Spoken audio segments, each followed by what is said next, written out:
It's like all over the internet. If you go on social media, particularly TikTok, they're posting people's reactions to it, namely like making like boomer dads watch these scenes and like showing their reaction. I think that's just really the crux of the issue with this movie, is that it's very much made for the TikTok generation. Jacob Elordi is like Gen Z, like sex icon. This movie just felt like content with a capital C, like the thing that I've taught. Like it didn't feel like a fleshed out movie. It gave me talented Mr. Ripley vibes. Like if somebody sat down and like was high and they watched Talented Mr. Ripley and they're like, we could do that movie. We could make it creepier.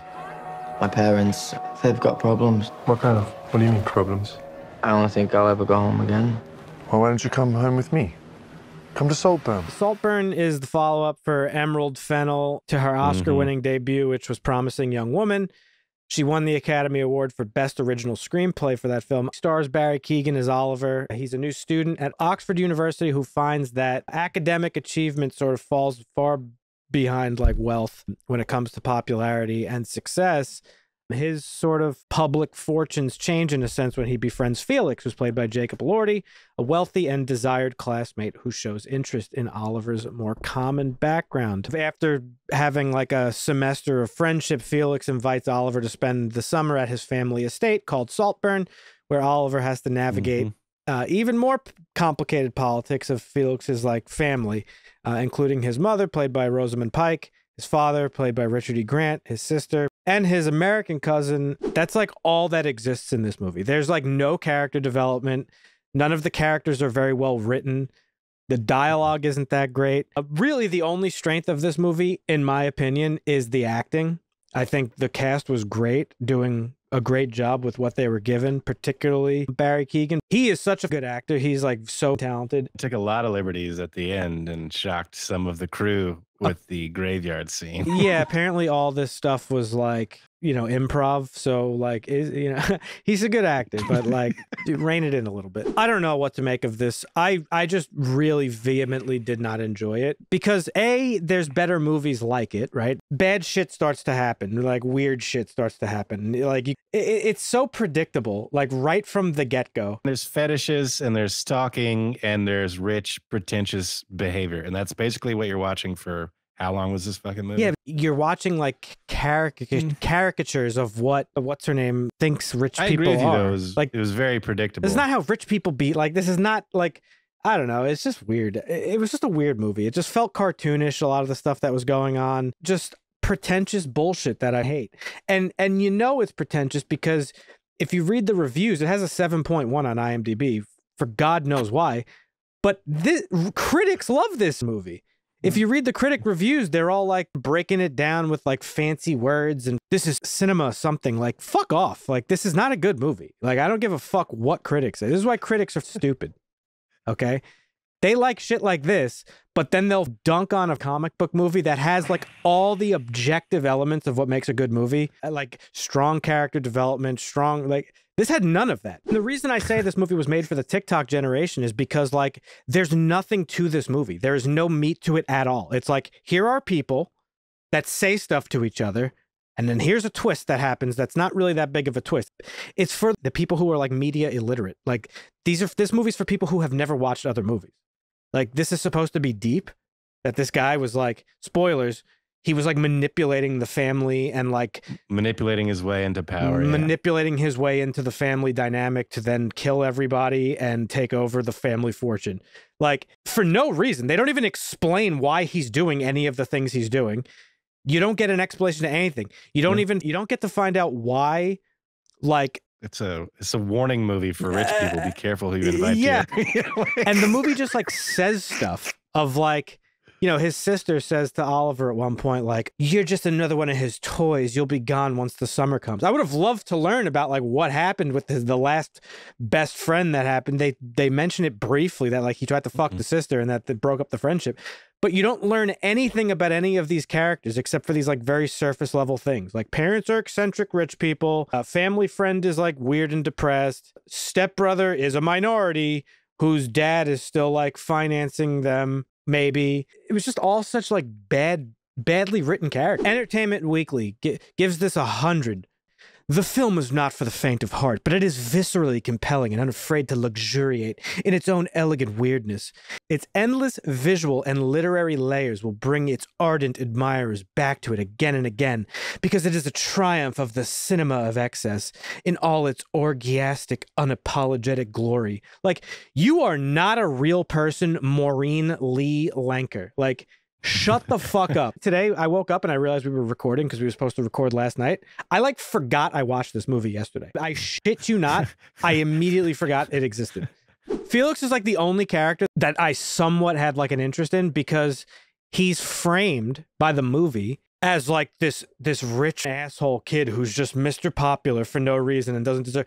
He was like a nice guy. Well, he had tendencies to be nice, but he also showed tendencies of being pompous and that careful because you could be gone, you know. Yeah, because that's the world he comes from. But I think deep down he's a nice guy. Like he saw Oliver, like that scene in the bar where Oliver didn't have like money or whatever, didn't have money, and he walked up and was like, you know, he's like, hey, you dropped this. Oh yeah, he made some nice gestures, but he also made some asshole gestures. Like totally, he kind of fell down that line of, okay, there are some times where you kind of want to like him or you want to find more about him, but then another scene comes up and you're like, oh, this guy's just a rich fuck. Fuck this guy. I think as a person, like on a human level, he was just always being nice, at least in my mind.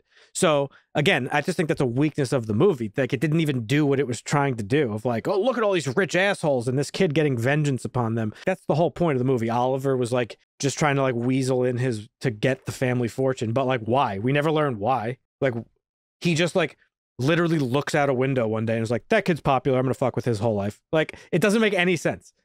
He's not established as a character. He's not established as a psychopath or sociopath or anything. He just does stuff. Yeah, you could maybe argue that this is a bright kid that doesn't come from money, and he stumbled upon this thing. He didn't even maybe he willed his way into it, maybe he didn't. The only thing that you could logically think is like you said, he had to work to get into this college because they mentioned that he like is on a scholarship or whatever. And they're all the rich people like, look at this scholarship boy. Like, so that's like the only explanation as to why he feels this way about the rich people is that they didn't have to work for their position here or whatever. This movie was sold, at least on social media, as it's like, oh, it's uncomfortable to watch and it goes places other films would cut away from to spare the audience. The scenes that are supposed to be shocking are really not that shocking. No. I mean, the bathtub scene I saw coming from a mile away. Like as soon as he I was got waiting in the bathtub, for I it. was like, yeah. I was like, yeah, okay.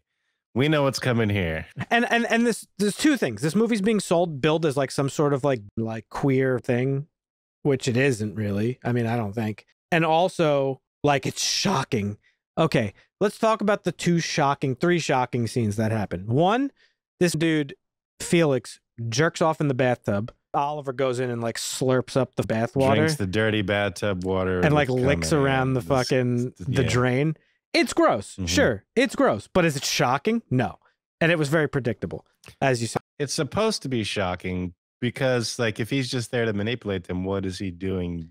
That's what I'm trying to say. It's not shocking. It's just gross for no reason. Yeah, it's disgusting. It does nothing to the story. It does nothing for the strength of the characters at all. Yeah. It does nothing, but it's just there to look at what I put on screen. I'm speaking as somebody who's watched some, and as you have, some like grotesque, gory horror movies in the past. Yeah. This shit don't shock me. This is like nothing. This is baby games. So if you're not going to do anything to establish like these characters or like strengthen the characters or the story, then you're doing nothing. You're just doing it for this shock value. It's shock value. Yep. So that's the first thing. The second thing is like it's a new jump scare. It's just, what can we do that's gross?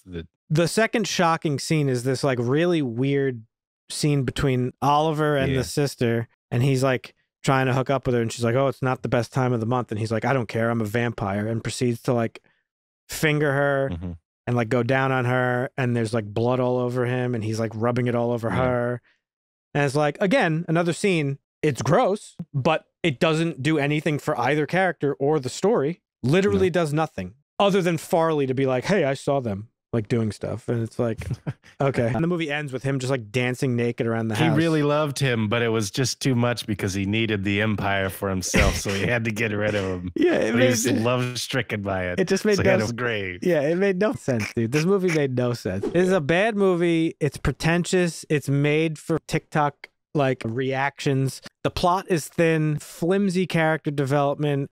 We're in a bad time for media. She made a film and it got great reviews at a festival. And so somebody handed her something and said, here's the keys. So shock us again. And so this is what we get. I'm shocked that it has a 7.1 on IMDb. Like, really? Yeah, going back to it. Yeah, I'm not worried about what the critics praise and don't praise. No, I don't care because about that. When a movie comes out and it gets like 24% on Tomato Meter and the critic or the audience loves it like 98%, I'm like, well, obviously this is a good movie and the critics are idiots. And when it's flopped, there's sometimes you could tell on some of these rating websites, like if all the critics love it and the audience hates it, it's a terrible, boring ass movie. Or you need a degree in theater to really understand the nuance of the story that they're trying to tell. It has pretty decent audience reviews too. Yeah, but that's also because the generation that watches it, like that's what I'm saying. This movie was made for content. It's just not it's not a pure movie. Is the best way. And I sound pretentious saying that, but it's just not. This film was designed with the thought that it's going to be sliced up and chopped up and shared on social media everywhere. 100%. Because you can take a 10-second did you see Barry Keoghan's dick? Context. Yeah. The most entertaining for me watching this movie was watching it with my lady, watching her reactions to some of those scenes. It was less than meh for me, honestly. I give this a 1 out of 10. I don't know what you want to rate it, but I mean, that's like being generous. That is purely because I thought the acting was great with what they were given. I won't give a movie a 10. I don't know if I'll give one a 1. I might, but this is not. I give it a 3 for the acting because I think Archie and Barry did some good job. Like, I'm not familiar with Jacob Elordi or whatever because I don't watch the Gen Z shit. It was made not for me. It was made for the people. Wonder what Marvin's gonna rate it. I have to read another review from Gregory Elwood. This is swinging for the fences with the bases loaded type of movie. An irreverent monster of a film that leaves you buzzing. We're talking cinema, baby. I don't want to wish ill on people, but this person should not be writing for a living. Like, you should be fired immediately if you have that opinion. Sorry. Anyhow, hated it. Yeah. I hope everybody forgets it ever existed. Don't recommend it. No, do not recommend this at all.